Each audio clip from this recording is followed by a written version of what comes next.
ശരിയാണ്. മറവികൾക്ക് വിട്ടുകൊടുക്കാൻ കഴിയാത്ത വിധം മനസ്സിൽ നിറഞ്ഞു നിൽക്കുന്ന ഓരോ ഓർമ്മകൾക്ക് പിന്നിലും നമ്മെ മനസ്സ് നിറഞ്ഞ് സ്നേഹിച്ച ചില മനുഷ്യരുടെ കഥകളുണ്ടാവും. അത് ചിലപ്പോൾ കഥന കഥകളായിരിക്കാം, ചിലപ്പോൾ സന്തോഷം തരുന്നതായിരിക്കാം. ചിലർ പറയുന്നത് കേട്ടിട്ടില്ലേ, എന്നാലും അവന് എന്നോട് അത് ചെയ്യരുതായിരുന്നു, അല്ലെങ്കിൽ അവൾ എന്നോട് ഇത് ചെയ്തത് ശരിയായില്ല. എന്തുകൊണ്ടാണെന്നറിയോ നമ്മൾ അങ്ങനെയൊക്കെ ചിന്തിക്കുന്നത്? നമ്മൾ എന്തൊക്കെയോ തിരിച്ച് പ്രതീക്ഷിച്ച് എന്തൊക്കെയോ അവർക്ക് ചെയ്തു കൊടുത്തിരിക്കുന്നുണ്ട്.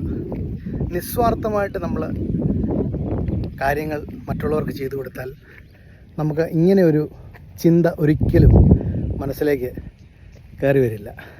ലോകാ സമസ്ത സുഖിനോ ഭവന്തു എന്നാണല്ലോ. അപ്പോൾ നല്ലൊരു ദിവസം എല്ലാവർക്കും ആശംസിക്കുന്നു. Thank you and have A nice day. Bye bye.